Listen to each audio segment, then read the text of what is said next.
আজকের ভিডিওটা আমি নতুন বাসা থেকে শুরু করছি। দেখুন আজকের ভিডিওটা সকাল থেকে শুরু করলাম। বাইরের দৃশ্যগুলো অনেক ভালো লাগলো, মানে চারিপাশে ভিডিও করে নিচ্ছিলাম, যেহেতু বারান্দার থেকে ভিডিওটা করেছি তার জন্য বললাম।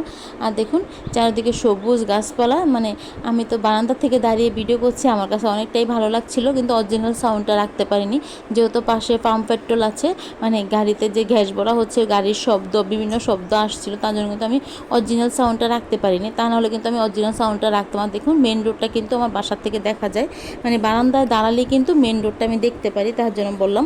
আসসালামু আলাইকুম everyone, welcome to back to my channel. দূরে কাছে যে যেখান থেকে আমার ভিডিওটা দেখছেন, আশা করি আল্লাহর রহমতে সবাই ভালো আছেন।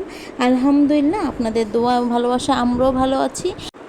আমার প্রিয় আপুরা জিজ্ঞেস করেন যে আমার ছেলে ভালো আছে কিনা। হ্যাঁ আলহামদুলিল্লাহ, আপনাদের দোয়া আমার ছেলে ভালো আছে। কি বলবো, আপনারা প্রত্যেকে মানে কমেন্টে জিজ্ঞেস করেন আমার ছেলে ভালো আছে কিনা। আমার নিজের লোকও মনে হয় এরকমভাবে জিজ্ঞেস করে না যে আমার ছেলে ভালো আছে কিনা, তার জন্য বললাম। মানে আমি বলে বোঝাতে পারবো না, যখন আমি আপনাদের কমেন্টগুলো পড়ি, যখন আপনারা সবাই মাশাল্লাহ বলেন, আবার দেখা যাচ্ছে সবাই কমেন্টে লিখেন যে তোমার ছেলে ভালো আছে কিনা, আপনার ছেলে ভালো আছে কিনা, এতটা ভালো লাগে বলে বোঝাতে পারবো না। আমি না সকালের পরে আর কোনো ভিডিও করতে পারি না, যেহেতু বাসা চেঞ্জ করা হয়েছে, সব কিছু গোছাতে হয়েছে, তার জন্য কিন্তু আর সকালে ভিডিও করতে পারিনি। অফ ক্যামেরায় সব কিছু করা হয়েছে, রান্নাবান্না সব কিছু করা হয়েছে অফ ক্যামেরা, তারপরে রুম টুম সব কিছু অফ ক্যামেরায় গোছানো হয়েছে, মানে মোটামুটি সব কিছুই গোছানো হয়েছে, কিছু কিন্তু বাকি আছে গোছানো হয়নি, যেহেতু আপনাদের ভাইয়া ছুটি শেষ, আপনাদের ভাইয়া চলে গিয়েছে, তার জন্য কিন্তু এখনও কিছু গোছানো বাকি আছে। এটা হচ্ছে বিকালের দিকের ভিডিও, বেশিরভাগ কাজই তো অফ ক্যামেরায় করেছিলাম, তার জন্য ভাবলাম যে এখন একটু ক্যামেরাটা অন করে বিছনাগুলো গুছিয়ে নিই। তারপর বারান্দার থেকে জামা কাপড়গুলো নিয়ে আসছিলাম। কি বলবো, এখানে না জামা কাপড় মেলতে কোনো সমস্যা হচ্ছে না, আবার দেখা যাচ্ছে আমার ছেলের খাতা তেনা, মানে এগুলো কিছু কিন্তু মেলতে কিন্তু আমার সমস্যা হচ্ছে না, শুকাতে ভারী তৈলা, তারপর চাদর সব কিছু কিন্তু দুই বারান্দাতে দিলে কিন্তু শুকিয়ে যাবে।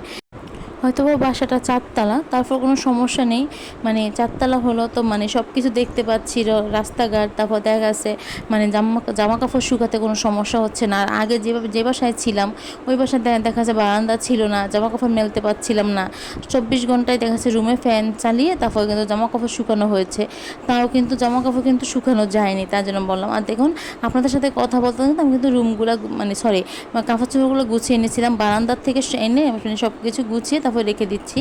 আমার ছেলের খাতা, তারপর তেনা, মানে আমার জামা কাপড় এগুলো সব কিছু বাস করে রেখে দেবো। আপনাদের ভাইয়ার লুঙ্গি, যেহেতু আপনাদের ভাইয়া চলে গিয়েছে, আপনাদের ভাইয়া আবার 2 দিন পরে আসবে ছুটিতে, তখন আসলে আবার বাকি কাজগুলো গুছিয়ে দেবো, তার জন্য কিন্তু আমি এখনও কিন্তু পুরোপুরি কোনো ভিডিও করতে পারিনি। এই ভিডিওগুলো করা ছিল কিন্তু ভয়েস দিতে পারিনি।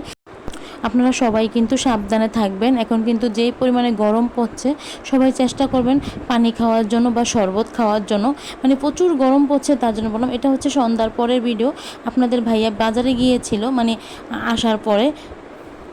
এখানে কিন্তু 2 দিনের ভিডিও আমি একসাথে দিয়েছি, তার জন্য বললাম। এর আগের ভিডিওতে কথা বলেছিলাম যে আপনাদের ভাইয়া বাসায় নেই, 2 দিন পরে আসবে, আমি কিন্তু 2 দিনের ভিডিও একসাথে দিয়েছি। আপনাদের ভাইয়া আসার সময় বাজার করে নিয়ে আসছিল, দেখুন কিছু তরকারি নিয়ে আসছে, কিছু নাস্তা নিয়ে আসছিল, আর রুমের জন্য লাইট নিয়ে আসছে, যেহেতু লাইট লাগবে তার জন্য বারান্দার জন্য লাইট নিয়ে আসছে, বারান্দায়ও লাইট দেওয়া হবে, আর রুমেতেও লাইট দেওয়া হবে, তার জন্য কিন্তু আপনাদের ভাইয়া সব কিছু নিয়ে আসছিল, আর নাস্তা নিয়ে আসছিল, আর সাথে কিছু কিছু বিস্কিট নিয়ে আসছে, মানে হালকা মিষ্টি যে বিস্কিটগুলো ওগুলো নিয়ে আসা হয়েছে।